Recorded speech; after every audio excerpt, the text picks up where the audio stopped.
अस्सलामुअलैकुम प्यारे बच्चों, अंडरस्टैंडिंग कोऑर्डिनेटर पार्ट 4 में आप सभी का खैर मकदूम है। आज हम अंडरस्टैंडिंग कोऑर्डिनेटर से रिलेटेड पॉलीगन्स को जानने की कोशिश करते हैं। यानी पॉलीगन्स क्या होते हैं और पॉलीगन्स को हम कैसे क्लासिफाई करते हैं और पॉलीगन्स की कितनी टाइप्स हैं। यानी सबसे पहले पॉलीगन को हम डिस्कस करते हैं। पॉलीगन्स सिंपली मीन्स, शॉर्ट में हम ये कहेंगे simple closed curves made up of line segments is called polygons।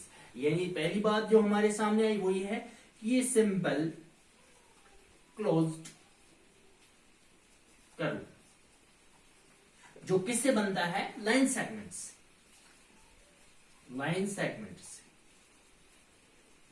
यानी सिंपल क्लोज्ड कर्व जो लाइन सेगमेंट से बनता है उससे हम पॉलीगन कहते हैं। क्या कहते हैं बच्चों? पॉलीगन कहते हैं।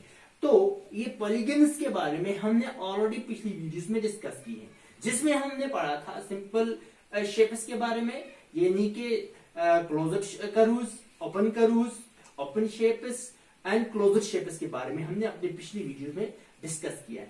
तो जहां तक इस पॉलीगन का ताल्लुक है, इसको आज फिर एक एग्जांपल के जरिए से समझने की कोशिश करते हैं। फॉर एग्जांपल, मैंने यहां पे एक क्लोज्ड फिगर ली, एक स्क्वायर लिया, मीन्स ये एक सिंपल फिगर है, लेकिन क्लोज्ड कर्व है, जिससे हम क्या कहते हैं, पॉलीगन कहते हैं। इसी तरह से एक ट्रायंगल लूंगा मैं, तो ये क्या है, एक पॉलीगन है। रेक्टेंगल, तो ये क्या हो, ये भी एक पॉलीगन है।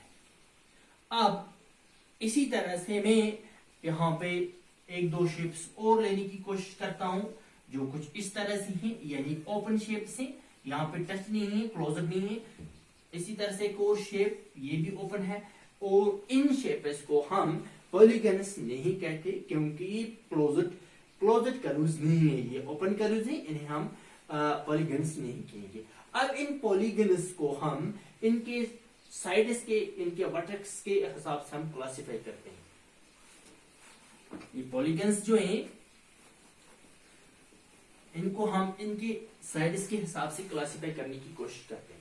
फॉर एग्जांपल साइड्स, तो हमारे पास अगर 3 साइड्स होंगे किसी भी क्लोज्ड फिगर के, सिंपल क्लोज्ड फिगर के 3 साइड्स अगर हमारे पास हैं, तो उसे हम क्या कहते हैं, इस पॉलीगन के नाम से जानते हैं। 3 sides, polygon name,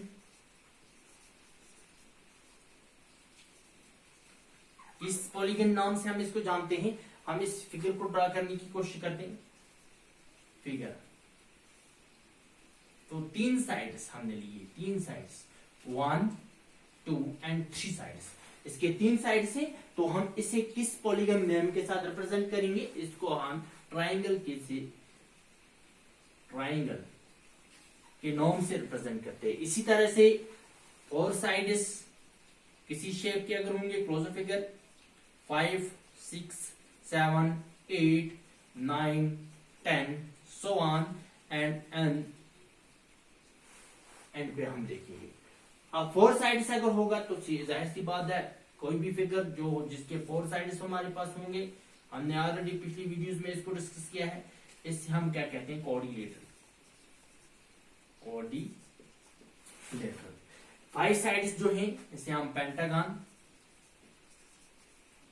6 sides hexagon, 7 sides heptagon, 8 sides octagon, 9 sides nonagon, 10 sides decagon and so on। and आखिर पे अगर n sides है मीन्स n-gon। तो इनको हम, पॉलीगन्स को हम इसकी क्लासिफिकेशन के हिसाब से कुछ इस तरह से लेके चलते हैं। मीन्स अगर 5 साइड्स हैं तो इसे हम क्या कहते हैं, pentagon. 1 side, this is another side, और ये एक और साइड हो गई, 3 साइड, और ये 4 साइड, और इस तरह से हमारे पास एक क्लोज्ड फिगर सामने है जिसे हम पेंटागन कहते हैं। अब इन फिगर्स को, इन पॉलीगन्स को इसको हम एंगल सम प्रॉपर्टी के हिसाब से देखने की कोशिश करते हैं। हमने ऑलरेडी पिछली वीडियो में डिस्कस किया एंगल सम प्रॉपर्टी। तो एंगल सम प्रॉपर्टी का मतलब है sum of angles is equal to 180 means 3 angle जो एक ट्रायंगल की है, एक ट्रायंगल की हम अगर बात करेंगे तो उसकी सम जो होती है वो 180 के बराबर होती है। अब एक फॉर्मूला जो हमारे पास है उसके जरिए से हम जानने की कोशिश करते हैं n माइनस 2 इंटू 180, यानी इन पॉलीगन्स जो हैं हम इनकी जो सम ऑफ एंगल्स को निकाल सकते हैं। n फॉर एग्जाम्पल हमारे पास ट्रायंगल है, मीन्स n हो गया नंबर, तो नंबर कितना है total 3 minus 2 into 180, 2 minus 3 minus 2 is equal to 1 into 180 is equal to 180। इसी तरह से हम 4 साइड्स पे देंगे क्वाड्रिलेटरल जो हमने ऑलरेडी डिस्कस किया है। 4 n means number 4 minus 2 into 180 is equal to, अब 4 माइनस 2 जाहिर सी बात है 2 into 180 is equal to 180 into 2 is equal to 360। तो एंगल सम प्रॉपर्टी जो क्वाड्रिलेटरल की है वो कितनी है 360। इस तरह से पेंटागन की हम बात करेंगे तो इसके 5 साइड्स हैं, मीन्स नंबर कितना है 5 इंटू माइनस 2 इंटू 180, तो 5 में माइनस 2 वहां कितना रह गया 3 इंटू 180 इज इक्वल टू 520। इसी तरह से हम हेक्सागन की अगर बात करेंगे तो 6 माइनस 2 इंटू 180, अब 6 माइनस 2 तो जाहिर सी बात है 4 into 180 is equal to 4 into 180 is equal to 720 and so on. इस तरह से हम इनकी एंगल सम प्रॉपर्टी निकाल सकते हैं। तो जहां तक इसकी क्लासिफिकेशन ऑफ पॉलीगन है, अगर हम टाइप्स ऑफ पॉलीगन की बात करें तो इस पॉलीगन को हम 4 हिस्सों में बांट के चलते हैं। जो पॉलीगन्स हैं हम इनको 4 हिस्सों में बांट के चलते हैं। पॉलीगन्स को हम 4 हिस्सों में बांट के चलते हैं। सबसे पहला हिस्सा जो है जिसे हम क्या कहते हैं concave polygon. Number second is convex polygon. Number third is regular polygon. Number 4 is irregular polygons। 4 हिस्सों में पॉलीगन्स को हम 4 हिस्सों में बांट के चलते हैं। जहां तक number 1 is concave polygon, convex polygon, regular polygon and irregular polygon. Concave polygon हम कैसे कहते हैं? कॉनकेव पॉलीगन जो होता है one angle is greater than 180, यानी कॉनकेव पॉलीगन वो पॉलीगन होते हैं जिनकी एक एंगल जो होती है वो 180 से ज्यादा होती है, 180 से ग्रेटर होती है। एंड कन्वेक्स की अगर बात करें तो all interior angles are less than 180, यानी 180 से इंटीरियर एंगल जो है वो छोटी होती है। इस तरह से regular all angles and sides और इक्वल। एंड इरेगुलर पॉलीगन इसका वाइस वर्सा हम नहीं कहेंगे, यानी नॉट इक्वल। जो इसकी इरेगुलर पॉलीगन्स जो होती हैं उनकी all angles and all sides are not equal. और जहां तक कॉनकेव पॉलीगन का ताल्लुक है, कॉनकेव पॉलीगन को हम एक एग्जांपल के जरिए से समझने की कोशिश करते हैं। फॉर एग्जांपल ये हमारे पास एक फिगर है,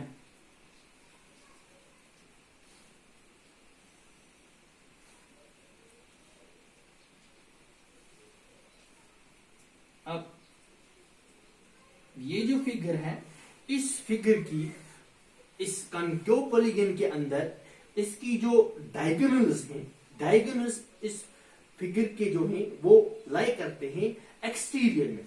फॉर एग्जाम्पल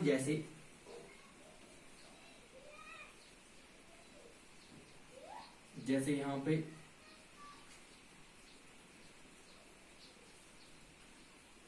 ये इंटीरियर डायगोनल्स हैं और ये जो है ये लाई करता है यानी एक्सटीरियर में आ जाता है। किसमें आ जाता है? एक्सटीरियर में।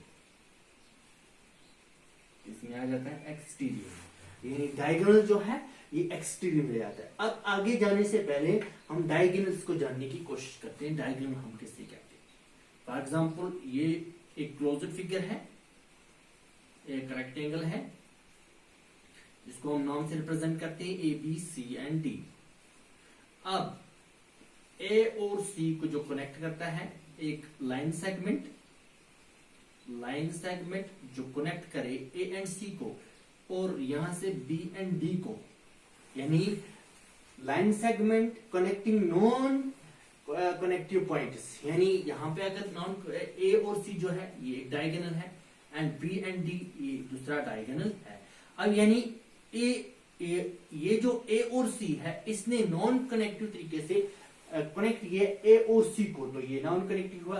यानी इस तरह से अगर कहेंगे A B C and D, तो A B and C and D जो है इस तरह से अगर हम बात करें तो ये कनेक्टिव है। अगर इस तरह से हम बात करें ए ने सी को कनेक्ट किया और बी ने डी से कनेक्ट किया तो इन्हीं को हम डायगोनल्स कहते हैं और नॉन कनेक्टिव पॉइंट्स कहते हैं। नॉन कनेक्टिव वर्टेक्स को जो लाइन सेगमेंट्स कनेक्ट करें इसी को हम डायगोनल्स कहते हैं। तो यहाँ पे इसकी जो डायगोनल्स जो हैं, कनकेव पॉलीगन्स के जो डायगोनल्स होते हैं वो एक्सटीरियर में लाई करते हैं और इसी तरह से कन्वेक्स पॉलीगन के जो डायगोनल्स होते हैं वो इंटीरियर में लाई करते हैं। कहां पे लाई करते हैं? इंटीरियर में। फॉर एग्जांपल एक हेक्सागन हम यहां पे लेने की कोशिश करते हैं, तो ये मैंने यहां पे एक हेक्सागन ली। अब इसके डायगोनल्स को हम कनेक्ट करते हैं। ये डायगोनल्स जो है यहाँ पे इसी तरह से ये वाला डायगोनल्स जो इससे कनेक्ट, इस तरह से ये वाला डायगोनल जो है इसके साथ कनेक्ट। यानी इसके डायगोनल्स जो हैं ये कहां पे लाई करते हैं? इंटीरियर में लाई करते हैं। एंड रेगुलर पॉलीगन्स जो होती हैं, regular all angles and all sides are equal. तो हमारे पास एक इक्विलैटरल ट्रायंगल होती है जिसके सब साइड्स जो होते हैं वो बिल्कुल बराबर होते हैं, जो जिससे हम इक्विलैटरल ट्रायंगल कहते हैं। यानी कि अगर ये एंगल है इसकी 60 डिग्री, ये भी 60 है और ये भी 60 होगी, तो इससे हम इक्विलैटरल ट्रायंगल कहते हैं। क्या कहते हैं? Equilateral triangle. इक्विलैटरल ट्रायंगल इसके सब साइड्स और इसकी जो भी एंगल्स हैं और जो भी साइड्स हैं वो बराबर हैं, इसी को हम रेगुलर पॉलीगन कहते हैं। एंड इरेगुलर पॉलीगन हमारे पास फॉर एग्जांपल एक रेक्टेंगल है, इसके अपोजिट साइड्स जो हैं वो इक्वल हैं, यानी all sides and all angles are not equal but only opposite sides are equal. ये इसकी अपोजिट साइड है, ये इसकी अपोजिट साइड है, तो ये जो है इससे हम इरेगुलर पॉलीगन्स कहते हैं। अब हम इसको एक एक्सरसाइज के साथ समझने की कोशिश करेंगे।